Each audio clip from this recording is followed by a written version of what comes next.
కాంగ్రెస్ అగ్రనేత రాహుల్ గాంధీ భారత్ జోడో న్యాయయాత్రకు శ్రీకారం చుట్టబోతున్నారు. ఈ నెల 14 నుంచి మార్చి 20 వరకు అంటే 66 రోజుల పాటు యాత్ర కొనసాగనుంది. ప్రజలకు రాజకీయ, ఆర్థిక, సామాజిక న్యాయం దగ్గర చేసే థీమ్తో ఈ యాత్రకు రాహుల్ చేపట్టబోతున్నారు. ఇప్పటికే చేసిన భారత్ జోడో యాత్రకు మంచి స్పందన లభించింది. గతంలో కవర్ కాని ప్రాంతాల మీదుగా కొంత పాదయాత్ర, మరికొన్ని చోట్ల బస్సు యాత్ర చేపట్టబోతున్నారు. జోడో యాత్ర 2.0 కాంగ్రెస్లో సరికొత్త జోష్ తెస్తుందా? కాంగ్రెస్ అనుకున్న లక్ష్యాలను ఎంత చేరువయ్యే అవకాశం ఉంది?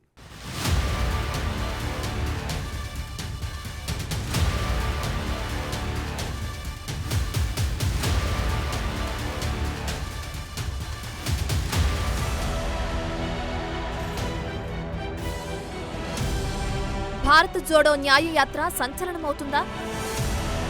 సామాజిక న్యాయం కోసం రాహుల్ సమర సంకారావం. సార్వత్రిక ఎన్నికల ముందు పార్టీ గ్రాఫ్ పెరిగేనా?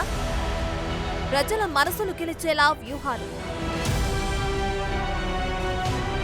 రాహుల్ గాంధీ ఇప్పటికే చేపట్టిన భారత్ జోడో యాత్ర ఫుల్ సక్సెస్ అయింది. దేశంలో ఏ రాజకీయ నాయకులు చేపట్టని భారీ పాదయాత్రను దిగ్విజయంగా పూర్తి చేశారు. ఇప్పుడు రెండో విడతలో భారత్ జోడో న్యాయ యాత్రను చేపట్టబోతున్నారు. రాజకీయ, ఆర్థిక, సామాజిక అంశాల్లో ప్రజలకు న్యాయం కావాలి అన్న థీమ్తో రాహుల్ ఈ నెల 14 నుంచి యాత్ర చేపట్టబోతున్నారు. మరోవైపు దేశంలో సార్వత్రిక ఎన్నికల హడావిడి కూడా మొదలైన పరిస్థితిలో చేపడుతున్న రాహుల్ యాత్ర ప్రాధాన్యం సంతరించుకుంది. కాంగ్రెస్ పార్టీ లోక్సభ ఎన్నికల సమర శంఖారావాన్ని పూరించింది. ఓవైపు రాహుల్ భారత్ జోడో న్యాయ యాత్రతో పాటే ఎన్నికల మేనిఫెస్టో ప్రిపరేషన్ను మొదలుపెట్టింది. అలాగే సీట్ల సర్దుబాటు ప్రక్రియను ఆరంభించింది. ఎన్నికల వేళ పార్టీ అనుసరించాల్సిన వ్యూహాలపై ఏఐసీసీ అధ్యక్షుడు ఖర్గే దిశానిర్దేశం చేశారు. ఈ నెల 14 నుంచి మార్చి 20 వరకు రాహుల్ గాంధీ చేపట్టబోయే యాత్రకు భారత్ జోడో న్యాయ యాత్ర అనే పేరు పెట్టామన్నారు కాంగ్రెస్ పార్టీ ప్రధాన కార్యదర్శి జైరాం రమేష్. పార్టీ నేతలందరూ ఏకగ్రీవంగా ఈ పేరును నిర్ణయించారన్నారు. మొదట అనుకున్న భారత్ న్యాయ యాత్ర పేరులో జోడో అన్న పదాన్ని చేర్చి మార్పు చేశారు. ఈ యాత్రలో భాగస్వాములు కావాలని ఇండియా కూటమి పార్టీలన్నిటికీ ఆహ్వానించినట్లు జైరాం రమేష్ చెప్పారు. Bharat Jodo Yatra had led to Bharat Jodo Yatra becoming a brand in its own right. It had got embedded in the minds of people, and therefore we should not lose the value of the Bharat Jodo Yatra. The Nyay idea comes from the first line of the preamble of the Indian Constitution, which secures for all its citizens justice, social, economic and political. That's the first line in the preamble. 2024 Lok Sabha ఎన్నికలకు సన్నద్ధత. రాహుల్ గాంధీ మణిపూర్, ఇంఫాల్ నుంచి ముంబై వరకు చేసే 66 రోజుల యాత్రపై Congress key మీటింగ్లో చర్చించారు. December 28న party సంస్థాగత దినోత్సవం సందర్భంగా లోక్సభ ఎన్నికల కోసం నాగ్పూర్లో సమర శంఖారావం పూరించింది కాంగ్రెస్. భారత్ జోడో న్యాయ యాత్ర ప్రారంభంతో మరింత స్పీడ్ పెంచబోతున్నారు. 2022 సెప్టెంబర్ నుంచి 2023 జనవరి వరకు సాగిన భారత్ జోడో యాత్ర సందేశాన్ని మరింతగా జనంలోకి తీసుకెళ్లబోతున్నారు. రాజ్యాంగ పీఠికలో చేర్చిన సామాజిక, ఆర్థిక, రాజకీయ న్యాయం కోసం కాంగ్రెస్ పార్టీ ఏం చేయబోయేది రాహుల్ గాంధీ ఈ యాత్ర ద్వారా ప్రజలకు వివరించబోతున్నారు. భారత్ జోడో న్యాయ యాత్ర न्याय तो मकसद ही है. हमारे संविधान के प्रस्तावना में शुरुआत ही सामाजिक, आर्थिक और राजनीतिक न्याय से होता है. हमारे संविधान के जो 4 स्तंभ हैं, प्रस्तावना के जो 4 स्तंभ हैं, पहला स्तंभ ही न्याय है, दूसरा है स्वतंत्रता, तीसरा है समता और चौथा है बंधुता. जस्टिस, लिबर्टी, इक्वालिटी, फ्रेटर्निटी, यही 4 स्तंभ हैं हमारे संविधान के प्रस्तावना में, प्रीएम्बल में. तो इन सब को मद्देनजर रखते हुए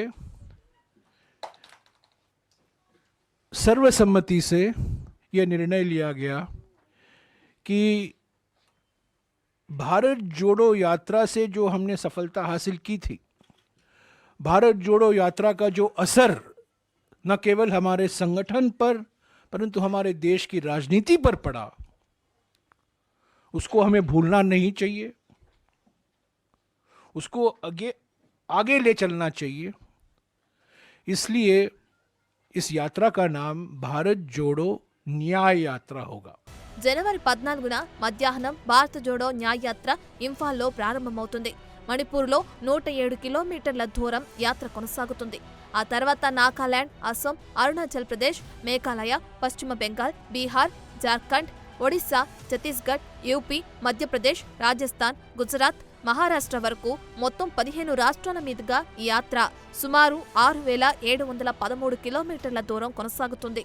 చాలా వరకు బస్సు యాత్ర ద్వారానే రాహుల్ ముందుకు సాగుతారు. సిటీలు, జిల్లా కేంద్రాలకు వచ్చిన చోట పాదయాత్రగా సాగుతారు. అక్కడక్కడ బహిరంగ సభలు ఉండనున్నాయి. ఇండియా కూటమి పార్టీలతో పాటు రాష్ట్రాల్లోని ఇతర పార్టీలు, సామాజిక సంస్థలు, పౌర సమాజాలను భారత్ జోడో న్యాయ్ యాత్రకు ఆహ్వానం పలికారు. మొత్తం 110 జిల్లాల్లో 100 లోక్సభ, 337 అసెంబ్లీ సెగ్మెంట్లను కవర్ చేసేలా భారత్ జోడో న్యాయ్ యాత్ర జరగనుంది. త్వరలో యాత్ర లోగో, థీమ్ సాంగ్ రిలీజ్ చేయనుంది కాంగ్రెస్ పార్టీ. జోడో యాత్ర ఎంత ప్రభావం చూపిందో భారత్ జోడో న్యాయ్ యాత్ర కూడా అంతే ప్రభావం చూపుతుందన్న నమ్మకంతో ఉన్నారు. తాజా రూట్ మ్యాప్ ప్రకారం రాహుల్ గాంధీ యాత్ర ఉత్తరప్రదేశ్లో అత్యధికంగా 11 రోజుల పాటు కొనసాగనుంది. ఆ రాష్ట్రంలో 1074 కిలోమీటర్ల దూరం వరకు యాత్ర ఉంటుంది. అమేథీ, రాయ్ బరేలీ, వారణాసి, ప్రయాగ్రాజ్ల మీదుగా వెళ్లనుంది. అస్సాంలో 8 రోజులు, పశ్చిమ బెంగాల్లో 5, బీహార్ 4, అరుణాచల్ ప్రదేశ్, మేఘాలయాలలో 1 రోజు పాటు యాత్ర ఉంటుంది. मोटे तौर से यह मानकर चलिए कि शुरुआत 14 तारीख को तो जरूर होगा, मुंबई में 20 या 21 हो सकता है, और कुल मिलाकर 110 जिले कवर होंगे, 110 जिले कवर होंगे। और मैं मोटे तौर से आपको बता दूं 100 लोकसभा सीटें कवर होंगी, 100 लोकसभा सीटें और 337 विधानसभा सीटें कवर होंगी। 15 राज्य, 6713 किलोमीटर, 100 लोकसभा कंस्टिट्यूएंसी, 337 विधानसभा कंस्टिट्यूएंसी, 67 दिन, 110 जिले, अरुणाचल प्रदेश भी शामिल। భారత్ జోడో న్యాయ్ యాత్ర. బీజేపీ ప్రభుత్వం గత 10 ఏళ్ల వైఫల్యాలను కప్పిపుచ్చుకోవటానికి ప్రయత్నాలు చేస్తుందని ఖర్గే ఫైర్ అవుతున్నారు. పార్టీ శ్రేణులంతా ఐక్యంగా ఉండి 2024 సార్వత్రిక ఎన్నికల్లో కాంగ్రెస్ విజయం కోసం కృషి చేయాలన్నారు. కన్యాకుమారి నుంచి కాశ్మీర్ వరకు భారత్ జోడో యాత్ర చేసిన రాహుల్ గాంధీని ప్రశంసించారు. రాహుల్ త్వరలో చేపట్టబోయే భారత్ జోడో న్యాయ్ యాత్ర సామాజిక న్యాయ సమస్యలను వెలుగులోకి తెస్తుందన్న విశ్వాసం వ్యక్తం చేశారు. న్యాయ యాత్రతో పాటే సీట్ల సర్దుబాటు కోసం కాంగ్రెస్ ఏర్పాటు చేసుకున్న కమిటీ భేటీ అయింది. ఈ మీటింగ్లో రాహుల్ గాంధీ కూడా పాల్గొన్నారు. రాష్ట్రాల్లో అభ్యర్థుల ఎంపిక ప్రక్రియను ప్రారంభించడం కోసం త్వరలోనే స్క్రీనింగ్ కమిటీలను ఏర్పాటు చేయనున్నారు. మరోవైపు కాంగ్రెస్ మేనిఫెస్టో కమిటీ కూడా పని మొదలుపెట్టింది.